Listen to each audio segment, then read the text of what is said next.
नमस्कार. गेले काही दिवस म्हणजे 5 नोव्हेंबर पासून महाराष्ट्र गाजवणारा जो विषय आहे म्हणजे पुण्यातील अनधिकृत जमीन व्यवहार जो अमेडिया एंटरप्राइजेस LLP या कंपनीने केला त्याचे अनेक खुलासे मी येत्या काही दिवसात करणार आहे. आज त्याची सुरुवात मला या GR पासून करायची.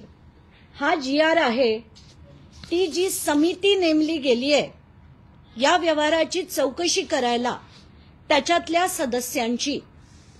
यापैकी 6 पैकी 5 सदस्य हे पुण्यातले आहेत आणि पुण्यातले असताना पुण्याचे पालकमंत्री अजित पवार असताना महाराष्ट्र राज्याचे उपमुख्यमंत्री अजित पवार असताना ही कमिटी चौकशी करू शकेल का, निष्पक्ष चौकशी करू शकेल का. म्हणून माझी पहिली मागणी आहे की अजित पवार यांनी उपमुख्यमंत्री पदापासून आणि पालकमंत्री पदापासून ताबडतोब राजीनामा द्यावा. आता ह्या GR कडे मी परत येणार आहे पण थोड्या वेळाने. आता पहिली गोष्ट, हा ते 300 कोटीला घेतलं, त्याच्यावर स्टॅम्प ड्युटी भरलं नाही, अमुक तमुक तमुक.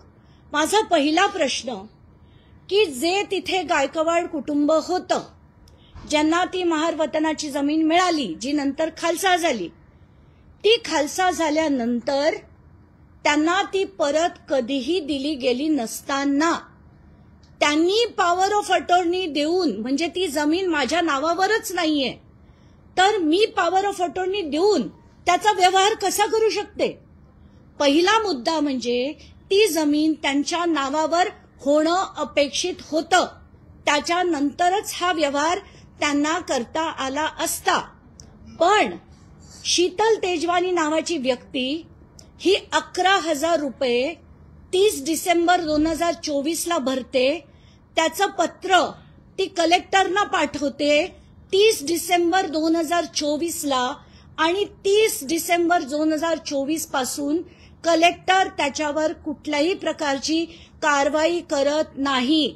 तर अशा कलेक्टरना तात्काळ निलंबित केलं पाहिजे. मुद्दा नंबर 2, ही जी so called power of attorney आहे ती सुद्धा रजिस्टर्ड नाही. तर कायदा असा म्हणतो की जेव्हा विक्रीचा व्यवहार असतो आणि विक्रीची सही करायची असते तर ती power of attorney he registered लागते. तर ही पॉवर ऑफ अटॉर्नी रजिस्टर्ड नव्हती. मुद्दा नंबर 3 जे आत्ता म्हटलं गेलं होतं आणि हा अतिशय महत्वाचा मुद्दा आहे की हे जे सो कॉल्ड आम्ही कॅन्सल रद्द करून टाकतो, आम्ही तो चोरीचा माल परत देऊन टाकतो आणि पोलिसांना सांगतो आम्हाला पकडू नका. तर आता ह्या गोष्टी समजून घेणं गरजेचं आहे की कॅन्सलेशन ऑफ डॉक्युमेंट असेल तर त्याला जे गव्हर्न करणारे कायदे आहेत ते काय काय आहेत. तर त्याच्यात 5 कायदे आहेत. पहिलं आहे स्पेसिफिक रिलीफ ऍक्ट 1963, त्याच्या सेक्शन 31 ते 33 मध्ये कोण कॅन्सल करू शकतं याचे डिटेल्स आहेत. दुसरं इंडियन कॉन्ट्रॅक्ट ऍक्ट, तिसरं रजिस्ट्रेशन ऍक्ट, चौथं सिव्हिल प्रोसिजर कोड आणि 5वं लिमिटेशन ऍक्ट. आता कुठलाही व्यवहार रद्द करताना कोण करू शकतं. जर मी जागेची मालक आहे आणि मी कोणाला विकली तर मी किंवा ते घेणारे हा व्यवहार रद्द करू शकतात. पण आताच्या घटनेला शीतल तेजवानी ही जागेची मालकही नाही, तिच्याकडे सही करण्याचे अधिकार नाहीयेत. ती जर पॉवर ऑफ अटॉर्नी सगळी वाचली तर तिला पॉवर ऑफ अटॉर्नी मध्ये त्या गायकवाड कुटुंबानी जे अधिकार दिलेत त्यात कुठले कुठले अधिकार आहेत तर वकील नेमण्याचे, गव्हर्नमेंट ऑफिसमध्ये प्रतिनिधित्व करण्याचे, इतर सगळे अधिकार, कोर्टात केसेस फाईल करण्याचे, डॉक्युमेंटेशन तयार करायचे अधिकार आहेत. पण गायकवाड कुटुंबाच्या वतीने खरेदी खतावर सही करण्याचे अधिकार शीतल तेजवानीला नाहीत. म्हणून एक तर ती करू शकत नाही. अमेडिया एंटरप्राइजेस कडनं जर लिहिलं गेलं तर एखादा व्यक्ती, आता कायदा काय म्हणतो मी कायद्याप्रमाणे वाचून दाखवते. हे जे पहिलं पत्र आहे ते सह दुय्यम निबंधक यांनी 7 तारखेला दिलेलं पत्र आहे. ते कोणाला आहे? प्रति अमेडिया एंटरप्राइजेस LLP तर्फे भागीदार श्री दिग्विजय अमरसिंह पाटील आपण सादर केलेल्या रद्द लेखाबाबत आज तारीख सोळा रोजी तुम्ही हा रद्द लेख शीर्षक दस्तावेज नोंदणीच्या उद्देशाने या कार्यालयात आणून दाखवला आहे. याबाबत पुढील प्रमाणे मग त्यांनी मुद्दा नंबर 1 आणि मुद्दा नंबर 2 दिला. त्याच्यात की तुम्ही इतके टक्के स्टॅम्प ड्युटी, इतके टक्के सेस, अमुक तमुक करून तुम्ही भरायला हवेत. मुद्दा नंबर 2 सुद्धा तसाच आहे. शेवटची ओळ म्हणते वरील मुद्दा नंबर 1 व 2 मधील बाबींची पूर्तता करून दस्त नोंदणीसाठी सादर करण्यात यावा, जेणेकरून पुढील कारवाई करणे शक्य होईल. तर या विद्वान निबंधकांना सांगणं आहे की हा रद्द ना पार्थ पवार करू शकतात, ना त्यांची अमेडिया कंपनी करू शकते, ना शीतल तेजवानी करू शकते. कारण हे रद्द करण्याचे अधिकार या दोन्ही मंडळींना नाही, कारण त्यांच्याकडे जमिनीचेच अधिकार मुळात नाहीयेत. तर ही जर रद्द करायची असेल तर त्याचं प्रोसिजर आहे आणि ते प्रोसिजर असं आहे की सरकारने कोर्टात म्हणजे सिव्हिल कोर्टमध्ये हा दावा करून मगच हे प्रोसिजर रद्द करण्याचं ते करू शकतात. म्हणजे हे आता जे बातम्या चालल्यात ना 42 कोटी रुपये देऊन ते सगळा व्यवहार करण्यात येईल, तर 42 कोटी रुपये देऊन कोणीही हा व्यवहार ना शीतल तेजवानी करू शकते, ना अमेडिया करू शकते, ना अजित पवार करू शकतात, ना देवेंद्र फडणवीस करू शकतात. कायद्याने हा व्यवहार रद्द होता येणार नाही. आता त्याच्यातल्या काही बाबी मी मुद्दाम वाचून दाखवते. Who can sick cancellation? The aggrieved person, म्हणजे जसं मी म्हटलं माझी जमीन असेल तर मी विकत घेणार असेल तर तो, किंवा आमचे लिगल एअर्स, किंवा गव्हर्नमेंट अथॉरिटीज जर ही पब्लिक प्रॉपर्टी असेल तर. आणि जसं मी म्हटलं ही खालसा झालेली जमीन आहे तर हे फक्त रद्द करण्याचे अधिकार हे सरकारकडे आहेत. ते सुद्धा सिव्हिल कोर्ट मूव्ह केल्यानंतरच त्यांना करता येण्यासारखे आहेत. आता सेक्शन पहिलं मी स्पेसिफिक रिलीफ ऍक्ट तुम्हाला वाचून दाखवते. त्यात सरळ सरळ असं लिहिलंय की फ्रॉड करणाऱ्या अधिकाऱ्यांना हे करण्याचे अधिकार मुळात नाहीच आहेत. तर आता जर अमेडिया कंपनीने हा सरळ सरळ जो फ्रॉड केलेला आहे त्यांनी जर दस्तावेज कॅन्सलेशनचे म्हणजे रद्द करण्यासाठी मागणी केली असेल तर त्यांना तो हक्क नाही असं स्पेसिफिक परफॉर्मन्स ऍक्ट मध्ये सेक्शन 31 पासून सगळं लिहिलेलं आहे. त्याच्यातल्या पहिल्या सेक्शनमध्ये म्हणजे सेक्शन नंबर 16. आता हे जे मी बोलतेय ते सगळं माध्यमांकडे PDF मध्ये मी देणार आहे, ते तुम्ही तुमच्या चॅनलवर दाखवा. तर पहिला अधिकार personal bar to relief specific performance of contract can not be enforced in favour of a person. जर त्यांनी विलफुल फ्रॉड केला असेल अशा व्यक्तीला कॅन्सलेशनचा अधिकार नाही. दुसरं हे कोण करू शकतं तर याच्यात मुद्दा नंबर 32 मध्ये सरळ लिहिलेलं आहे की a court in its discretion if so adjust and order only then can it be cancelled. आता मुद्दा नंबर 2 रजिस्ट्रेशन ऍक्ट काय म्हणतं. तर जसं मी कालपासून म्हणत होते की रजिस्ट्रेशन ऍक्ट मध्ये 2 गोष्टी आहेत, सेक्शन नंबर 81 आणि सेक्शन नंबर 82. तर याच्यातलं सेक्शन नंबर 81 काय म्हणतं की जे अधिकारी जसं ते येवले आहेत त्यांनी जर चुकीच्या गोष्टी केल्या असतील, ते अधिकारी फ्रॉड करत असतील आणि त्यांना माहिती असून सुद्धा जर त्यांनी फ्रॉड केला असेल तर सेक्शन 81 खाली पेनल्टीज त्यांना काय काय लागतील याचे डिटेल्स दिलेले आहेत. He shall be punishable with imprisonment for a term which may extend to 7 years or with fine or with both.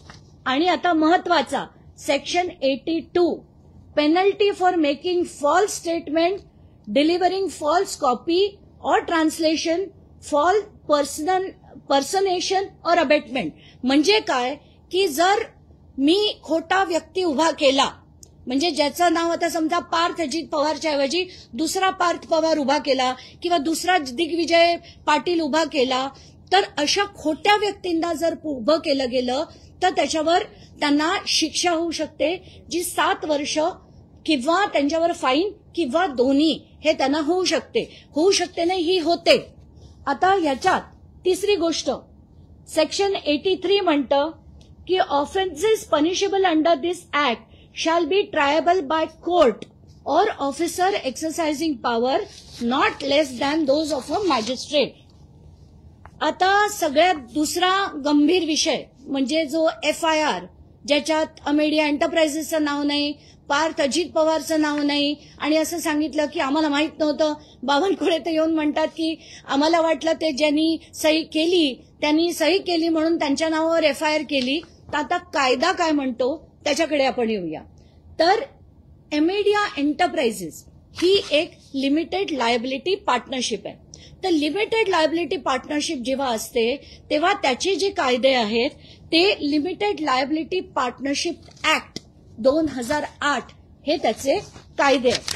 तर आता ही जी मी पूर्ण ऍक्ट तुमच्या पुढे वाचून दाखवते त्याच्यातला सेक्शन 38 म्हणतो, आणि हे मुद्दाम ऐका, unlimited liability in case of a fraud. In the event of act carried out by limited liability partnership or any of its partner with an intent to defraud the creditors of limited liability partnership or any other person, or for any fraudulent purpose, liability of the limited liability partnership and the partners who acted with intent to defraud creditors of fraudulent purpose shall be unlimited for any of those limited liability partnerships. Now आता याचा अर्थ की, आणि त्याच्यात पुढे काय दिलंय, the extent of the partner unless established by limited liability partnership that such act, जर त्यांनी असं सिद्ध केलं पार्थ पवारनी की हे मला माहीतच नव्हतं, हे रजिस्ट्रेशन होणार आहे हे मला माहीतच नव्हतं, तरच फक्त दिग्विजय पाटीलवर ते येऊ शकतं. पण आत्ताच्या घटनेला आपण सगळ्या माध्यमांनी हा पेपर दाखवला आहे. याच्यात कायद्यानी अमेडिया एंटरप्राइजेस LLP, ज्याच्या दोन्ही पार्टनर्सच्या सह्या आहेत, ते म्हणतात की या व्यवहाराचे अधिकार हे आम्ही पूर्णपणे दिग्विजय पाटलांना देत आहोत. याचा अर्थ, आणि याच्यात पार्थ पवारची सही आहे, याचा अर्थ पार्थ पवारला आणि अमेडिया एंटरप्राइजेसला पूर्णपणे या व्यवहाराची कल्पना होती. म्हणून, आणि खरं तर आपण सगळेच जण पहिल्याच दिवशी मी त्यांचे जेव्हा डॉक्युमेंट्स काढले तेव्हाच कळलं की 99% पार्टनरशिप ही पार्थ पवारची आहे आणि 1% पार्टनरशिप ही दिग्विजय पाटीलची आहे. पण तरी सुद्धा FIR मध्ये त्याचं नाव घातलं गेलं नाही. हे नुसते वाचवण्याचे धंदे आहेत. आणि आता ही ऍक्ट ही मी तिथल्या पोलीस अधिकाऱ्यांना पाठवून देणार आहे. LLP ऍक्ट 2008 प्रमाणे त्यांची अनलिमिटेड लायबिलिटी आहे आणि पार्थ पवारवर देखील ताबडतोब हा FIR झाला पाहिजे. त्याच्यात पुढे असं दिलंय, without prejudice to any criminal proceedings which may arise under the law for the time being in force, the limited partnership and any such partner or designated partner or employee shall be liable to compensation to person who has suffered the loss, आणि provided that such a, परत तोच मुद्दा आहे की जर त्याला फक्त माहित नसेल की हा व्यवहार होतोय तरच तो त्याच्यातनं बाहेर पडू शकतो, नाही तर प्रत्येक पार्टनरला हे भोगावंच लागेल. याची जी शिक्षा आहे ती भोगावी लागेल. आता तिसरा मुद्दा, जर कोणीही सरकारी जमिनीत कुठलाही गैरव्यवहार केला तर त्याच्या लायबिलिटीज किती आहेत, तर त्याच्यावर लागणारे जे क्रिमिनल ऑफेन्सेस आहेत ते किती आहेत त्याचे मी डिटेल्स वाचून दाखवते. Criminal offences and punishment when government land is usurped by forging, manipulating documents, the perpetrators can be charged under several sections of the Indian Penal Code, including Section 420, 466, 468, 471, 441, 442, 447, and other relevant section for destruction or falsification of public documents. आणि याच्यात 7 ते 14 वर्षाची शिक्षा आणि fine किंवा दोन्ही याची ती शिक्षेचं प्रोव्हिजनिंग आहे. आता थोडा कमी महत्वाचा मुद्दा म्हणू, पण तोही तेवढाच महत्वाचा आहे की आता हे जी कमिटी बनवली गेली, जसं मी म्हटलं की याच्यात 6 पैकी 5 हे पुण्याचेच अधिकारी असताना पुण्याच्या पालकमंत्र्याच्या मुलाविरुद्ध ही चौकशी होऊ शकेल का, तर ती होऊ शकणार नाही. उपमुख्यमंत्री पदाच्या उपमुख्यमंत्री असलेल्या व्यक्तीच्या मुलावर चौकशी होऊ शकेल का? तर ती होऊ शकणार नाही. पण आता याच्यात कोण कोण आहे आणि हे जी माणसं आहेत त्यांनी काय काय केलंय ते याच्यात जिल्हाधिकारी सुद्धा आहेत.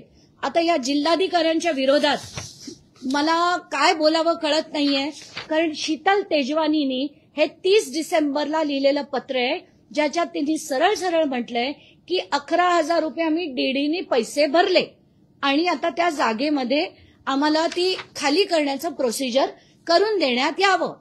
त्याच्यात अमेडिया कंपनी आणि त्याच्यात ती हे देखील लावते अनेक्शरमध्ये, आणि याच्यातली कंडिशन नंबर 13 म्हणजे 13 असं म्हणते की बाबा या लोकांनी ज्या वेळेस पैसे ते जमा करतील सरकारकडे तेव्हा हे खाली करणं गरजेचं आहे. पण गरजेचं आहे ते ठीक आहे, पण त्याचं काही प्रोसिजर आहे. त्यांनी ते पैसे भरल्यानंतर त्या मंत्र्यांकडे अर्ज करायला लागतो की ही परत आमच्या नावावर रिट्रान्सफर करा. त्यांचं नाव सातबाऱ्यावर लागलं, त्यांचं नाव प्रॉपर्टी कार्डवर लागल्यानंतर इतर हक्क म्हणून नाही, पहिलं नाव लागल्यानंतरच ते कुठलाही व्यवहार करू शकतात. पण हे चुकीचं, जसं मी म्हटलं, पॉवर ऑफ अटॉर्नी देऊन हा जो सगळा व्यवहार झालाय हे ॲब्सोल्यूट फ्रॉड आहे. त्याच्यात दुसरं तिसरं काही नावच म्हणताच येत नाही. आता त्याचा पुढचा विषय की तहसीलदार हे जेव्हा पत्र लिहितात 9/6ला, त्या पत्राचं मला वाटतं बहुतेक चॅनल्सनी दाखवलंय. प्रत्येक ठिकाणी मी बघतेय की तात्काळ 24 तासात उत्तर द्या, 24 तासात अभिप्राय द्या, अर्जंट इंटरव्हेन्शन, हे जे शब्द जे मी सिंचन घोटाळ्यात देखील बघितले होते, खास बाब, तात्काळ करा, हे सगळे पुन्हा इथे येताना दिसत आहेत. आणि हे अगदी टिपिकल अजित पवारांचे त्यांनी सांगितल्याप्रमाणेच केलं जातं, याच्यात काहीच शंका नाही. आता याच्यात पुढची जी सगळी पत्र आहेत ती आधी तहसीलदार लिहितात बोटॅनिकल गार्डनला. बोटॅनिकल गार्डन असं म्हणतं की आमच्या इकडे 16 जूनला 2025ला अचानकपणे काही लोक आली, त्यांनी दादागिरी केली की जमीन खाली करा, आणि म्हणून तुम्ही कलेक्टरांना त्यांनी पत्र लिहिलं की तुम्ही याच्यात अर्जंट इंटरव्हेन्शन करा. म्हणजे जून महिन्यापासून कलेक्टरांना माहिती होतं, कलेक्टरांनी एसडीओला पत्र लिहिलं, एसडीओनी तहसीलदारला लिहिलं, मग कलेक्टर या चौकशी समितीत कसे असू शकतात आणि ते पण पुण्याचे सगळे अधिकारी, जसं मी म्हटलं, हे या समितीत कसे असू शकतात. आता ही जी पुढची सगळी माणसं आहेत या सगळ्यांना माहिती होतं की हे फ्रॉड आहे.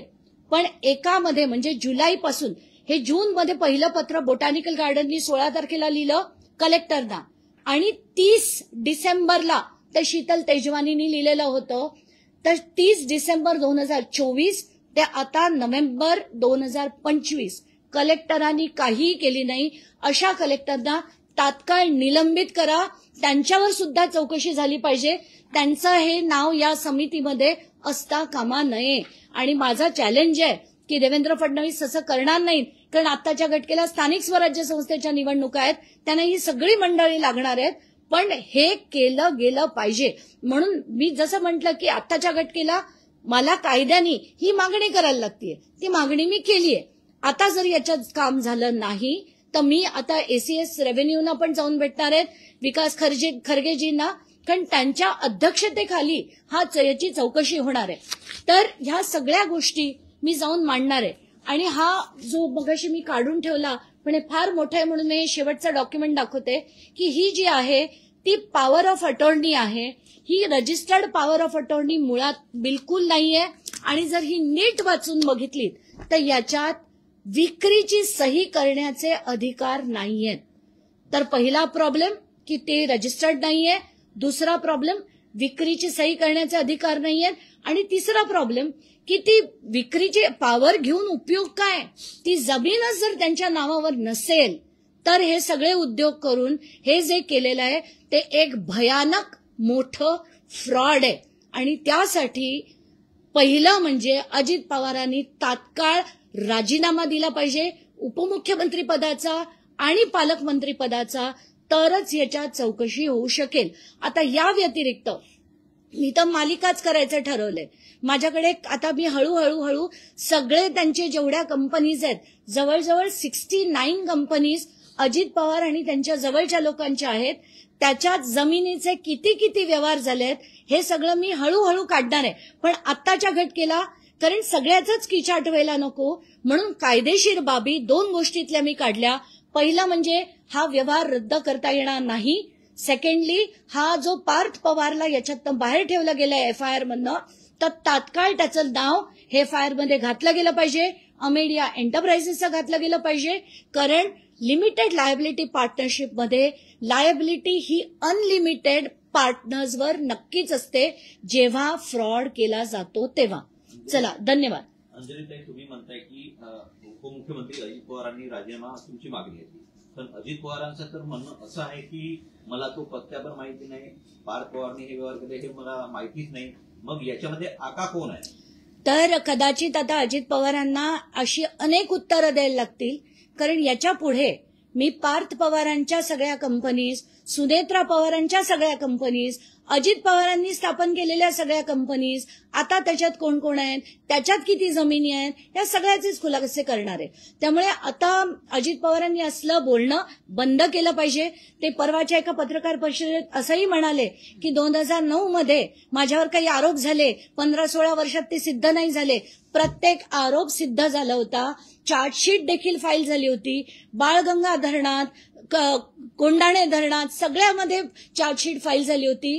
पण तुमचे मित्र देवेंद्र फडणवीस झाल्यानंतर तुमच्या सगळ्या केसेस या बंद करण्यात आल्या, त्या सगळ्या रिओपन झाल्या, तर तुमची काशी होईल याच्यात काही शंका नाही. मात्र ते असंही म्हणतात की एकीकडे काही दिवसांपूर्वी माझ्या कानावर आलेलं होतं आणि काही अगदी कारण ते सुरुवातीला पहिल्याच दिवशी जेव्हा विचारलं गेलं ते भांबावले होते आणि तेव्हा ते म्हणालेत की मला कल्पना आहे की असं काहीतरी होत होतं. पण दुसऱ्या दिवशी मला वाटतं फडणवीसांनी त्यांना पट्टी पडवली असेल आणि त्यानंतर त्यांची भाषा बदलली. मग म्हणतात मला माहीतच नव्हतं, मी तर सकाळी 6 ते रात्री 8 पर्यंत काम करत असतो. म्हणूनच तुमचा मुलगा काय करतो आणि 300 कोटी ही अजित पवारांसाठी जसं मी म्हटलं चिल्लर रक्कम आहे. कारण जो 72,000 कोटीचा स्कॅम पचवतो त्यांच्यासाठी 300 कोटी ही चिल्लर रक्कम आहे. ते असंही म्हणाले होते की मुलं जेव्हा मोठी होतात ते त्यांचे व्यवसाय करतात, आपल्याला त्यातलं काही माहिती नसतं असंही ते म्हणाले होते. हे पटतं कसं पटेल सांगा ना. कारण त्याच्यात ते असंही म्हणाले की तज्ज्ञांकडनं घ्यायला हवं, आपण तज्ज्ञांना विचारून अमुक व्यवहार करायला हवे. मुलं मोठी झाली तरीही त्यांनी तज्ज्ञांचं रेकमेंडेशन घ्यायला हवं असं देखील ते म्हणाले. पण आत्ताच्या घटकेला जसं मी दाखवलं, दुय्यम निबंधक सुद्धा जर म्हणत असतील की हे अग्रीमेंट रद्द करण्यासाठी तुम्ही कंडिशन नंबर 1 आणि कंडिशन नंबर 2 पूर्तता करून ते डॉक्युमेंट आणा, म्हणजे या निबंधकांना सुद्धा कायदा माहीत नाही की हे व्यवहार हे दोघं माणसं करूच शकत नाही. हा व्यवहार रद्द होऊच शकत नाही या 2 व्यक्तींकडनं. हा जर रद्द करायचा झाला तर सरकारला सिव्हिल कोर्टात दाद मागायला पाहिजे आणि सिव्हिल कोर्टच्या ऑर्डरनीच हा व्यवहार रद्द होऊ शकतो. काही अजित पवार हे दलित विरोधी असं तुम्हाला या एकंदरीत सगळ्या प्रकरणावरून वाटतं का? कारण यापूर्वी सुद्धा जेव्हा काँग्रेसच्या सरकारमध्ये दादा मुख्यमंत्री होते, चंद्रकांत नांडोरेंसोबत त्यांचा निधी वाटपावर वाद झाला होता. आता सामाजिक न्याय विभागाचा निधी सुद्धा त्यांनी वळवलेला आहे. महारत्नाची जमीन हडपण्याचा हा प्रयत्न आहे, कसं पाहताय? मला असं वाटतं की जो माणूस स्कॅमवर स्कॅम करतो आणि तरी पण बिनधास्तपणे म्हणतो, म्हणजे त्यांनी सिंचन घोटाळा तर अख्ख्या महाराष्ट्राने त्याचा कीस फाडलेला बघितला, महाराष्ट्र स्टेट कोऑपरेटिव्ह बँकचा घोटाळा बघितला, सगळे साखर कारखाने कसे सगळे घशात घातले 5-5, 6-6 ते सगळे बघितले, जरांदेश्वरवर ईडीची इन्क्वायरी चालली होती ती बघितली. ते ही माणसं ना, यांना फक्त पैसा पैसा आणि पैसा लागतो. मग तो कुठूनही यावा, कोणाकडनंही यावा, तो महार असो, कोणी खालच्या म्हणजे बाकीच्या याच्यातले असो, जातीतले असो, कुठल्याही जातीतले असो, धर्मातले असो, त्यांना कशालाचाही फरक पडत नाही. त्यांना फक्त दिसतो तो भ्रष्टाचार आणि पैसा आणि सत्ता.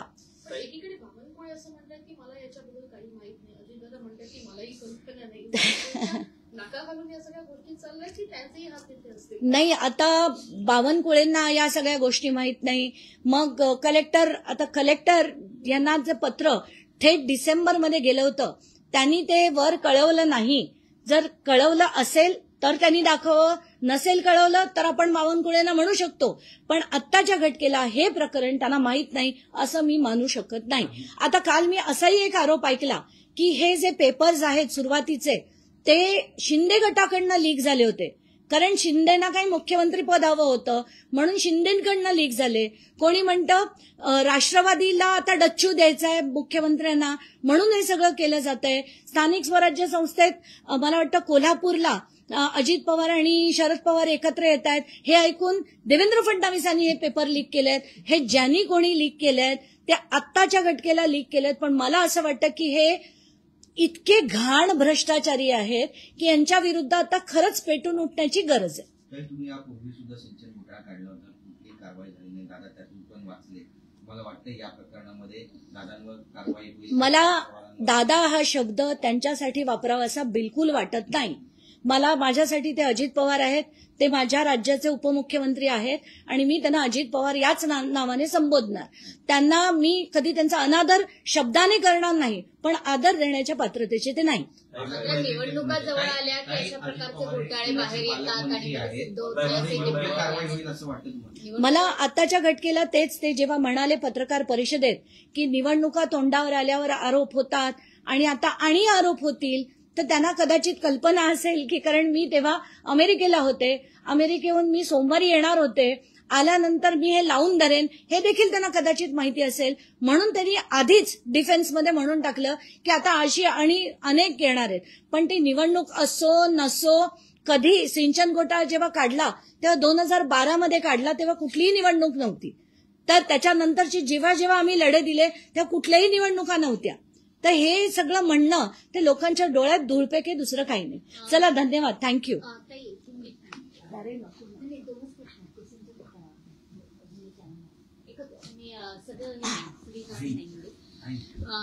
आता जेमते माझा आवाज रिकवर झालाय माहिती थोड़ा तरी. सिंचन घोटाले में निसार खत्री के खिलाफ राज्य सरकार ने सर्वोच्च न्यायालय में अपील क्यों नहीं दायर की है और इसी निसार खत्री को राज्य सरकार 500 करोड़ दे रही है सिंचन घोटाले के तहत, ये सच है? आपने काफी हद तक छानबीन की. अगर आप देखेंगे कि ये जो निसार खत्री है इनकी FA कंस्ट्रक्शन, FA एंटरप्राइजेस नाम की कंपनी है जिसको हर जगह पर चाहे वो 5 इरिगेशन कॉरपोरेशंस में से मुझे जहां तक पता है VIDC और KIDC ये दोनों इरिगेशन कॉरपोरेशंस में उनको बहुत ज्यादा डैम के कॉन्ट्रैक्ट्स मिले थे. उसमें जो KIDC का इशू मैंने लड़ा था उसमें उनको 13 डैम के कॉन्ट्रैक्ट मिले थे. ये 13 डैम्स के अगेंस्ट मैं जब हाईकोर्ट में गई थी, हाईकोर्ट ने इंक्वायरी कमीशन बिठाया था जिसमें SIT थी with of ED as well as ACB, और ये सारी जो इन्वेस्टिगेशन चालू थी इसको ओवरनाइट जो स्वेरिंग इन हुआ जिसमें देवेंद्र फडणवीस और अजित पवार इन्होंने स्वेरिंग इन सेरेमनी किया, उसके एक दिन पहले ये सारी केसेस क्लोज कर दी गई थी. और अभी ये सेम निसार खत्री को 500 करोड़ के करीब कुछ पैसे हैं जो उनको वापस यही सरकार देवेंद्र फडणवीस की सरकार अगर दे रही है तो इससे ज्यादा दर्द की बात हमारे जैसे एक्टिविस्ट के लिए हो ही नहीं सकती. पहिल्या दिवशी जेव्हा दादांना माहिती पडलं या प्रकरणामध्ये तर आपण बघतोय की पहिल्या दिवशी दादा थोडे भडकलेले बघायला मिळाले, अस्वस्थ बघायला मिळाले. दुसऱ्या दिवशी जेव्हा वर्षावरती मुख्यमंत्र्यांनी उपमुख्यमंत्र्यांना बोलवून घेतलंय त्यामध्ये एकंदरीत हे ठरलंय की या प्रकरणात मार्ग कसा काढायचा, तोडगा कसा काढायचा. जेव्हा माध्यमांशी बोलायला वर्णी डोममध्ये उपमुख्यमंत्री आणि सोबत असलेले प्रफुल्ल पटेल आले तेव्हा या प्रकरणात एकंदरीत पण हा चौकशीचा फार्स नाही असं तुम्हाला वाटतंय का? ही मॅनेज केलेलं आहे सर्व? चौकशीचा कम्प्लीट फार्स आहे. पहिलं म्हणजे त्या FIR मध्ये पार्थ पवारचं आणि अमेडियाचं नाव नसणं हा त्याच्यातली पहिला स्कॅम आहे असं मी म्हणेन. आणि देवेंद्र फडणवीस अतिशय हुशार आहेत. त्यांनीच यांना मार्ग सांगितला असेल की तुम्ही रद्द करण्याचा हे टाका, ऍप्लिकेशन टाका, आणि ते रद्द करण्याचं ऍप्लिकेशन टाकल्याबरोबर सगळ्या माध्यमांमध्ये आपण सांगून देऊ की हा विषय संपला आणि रद्द झालं. पण आता त्यांना कळेल की हे रद्द करता येणार नाही. ही सरकारी जमीन आहे आणि जसे मी सगळे कायदे वाचून दाखवले कुठलेही 5 कायदे आहेत, 5, आणि एकही कायद्यात हे रद्द करता येणार आहे अमेडियाकडनं किंवा शीतल तेजवानीकडनं असं शक्यता नाही. ताई मराठीमध्ये निसार खत्रीचं करून घेऊ, मला पण विचारलं. ताई काय सांगाल, 500 कोटीच्या निधी आहे त्यांना निसार खत्रीला दिलं गेलं. मागच्या 10 वर्षापासून सेशन कोर्टामध्ये जेव्हा ती घोटाळ्या प्रकरणी त्यांचे केस चालू, कशा पाहतात? प्रत्येक प्रकरणात आता FA कन्स्ट्रक्शन आणि FA एंटरप्राइजेस नावाच्या 2 कंपन्या होत्या ज्यांना अफाट प्रमाणात सिंचनाची कामं मिळाली होती आणि त्या प्रत्येक ठिकाणी हा FA कन्स्ट्रक्शनचा निसार खत्री हा जेलची हवा सुद्धा खाऊन आला. 90 दिवस जेलमध्ये राहून जेव्हा चार्जशीट सुद्धा फाईल केलं गेलं नाही, बेलवर बाहेर आल्यानंतर चुपचापणे डिस्चार्ज ऍप्लिकेशन ठाणे कोर्टात टाकलं आणि हे जे सगळं करत गेले त्याच्यानंतर त्यांनी सगळे परत कॉम्पेन्सेशन मागितलं. आता जी धरणं त्यांनी काहीही केलेली नव्हती, ज्याच्यात काहीही काम नव्हतं केलं, अशा धरणांसुद्धासाठी जर त्याला पैसे दिले गेले तर हे अतिशय दुर्दैव आहे महाराष्ट्राचं की शेतकऱ्यांना द्यायला पैसे नाहीत. तुम्ही म्हणतात त्यांना सगळं फुकट लागतं, माफ लागतं आणि तेच अजित पवार आणि तेच देवेंद्र फडणवीस जर निसार खत्रीच्या घशात 500 कोटी घालत असतील याच्यापेक्षा जास्त दुर्दैव होऊ शकत नाही. आणि हा आमचा ऍज अन ऍक्टिव्हिस्ट हा डिफीट आहे आमचा. आता शेवटचा प्रश्न, शीतल तेजवानीने ज्या पद्धतीने डॉक्युमेंट रजिस्टरच नसताना आणि सहीचे अधिकार नसताना सुद्धा सही केली आणि त्यामुळे हा व्यवहारच मुळात होऊ शकत नाही. झी 24 तासने जेव्हा हे डॉक्युमेंट्स सगळ्यात पहिल्यांदा समोर आणले आणि माध्यमांद्वारे सगळ्यांना दाखवले त्यावेळेस सुद्धा पार्थ पवार यांची या डॉक्युमेंट्सवर सही आहे आणि शीतल तेजवानीच्या नावाने हे डॉक्युमेंट्स आहे हे दाखवलेले आहे. मात्र हा जो व्यवहार झी 24 तासने समोर आणलेला आहे हा व्यवहारच गैरलागू म्हणायचा का? आणि शीतल तेजवानी आता पळून देखील गेली आहे. आता याच्यातल्या सगळ्या मुद्द्यांवर बोलू. पहिलं म्हणजे शीतल तेजवानी हा व्यवहार करूच शकत नाही, कारण तो व्यवहार करण्यासाठी डॉक्युमेंटवर गायकवाड कुटुंबाचं नाव हे फक्त इतर हक्कात सातबाऱ्यावर आधी होतं, तो सातबारा बंद झाला. त्यानंतर जे प्रॉपर्टी कार्ड आलं त्याच्यात फक्त 29 नावं या कुटुंबाची आहेत. जवळजवळ त्याच्यात 350च्या वर नावं आहेत, कारण आता ही जी 271 नावं आपण बघितली त्याच्यापैकी जवळजवळ 50 लोक हे मयत झालेले आहेत. त्यांचे वारस त्याच्यावर लागल्यानंतर 350 ते 340 लोक आता आहेत जे डॉक्युमेंट्स शीतल तेजवानीकडे नव्हते. आता मुद्दा नंबर 2, ते document power of attorney registered नव्हतं. मुद्दा नंबर 3 की हे अनरजिस्टर्ड डॉक्युमेंट मध्ये सुद्धा त्यांच्या वतीने सही करण्याचे अधिकार हे शीतल तेजवानीला नव्हते. आणि ही जर शीतल तेजवानी आज पळून गेली असेल तर तिच्या विरुद्ध शोध झाला पाहिजे, तिला अटक झाली पाहिजे, दिग्विजयला अटक झाली पाहिजे आणि पार्थ पवारला देखील अटक झाली पाहिजे.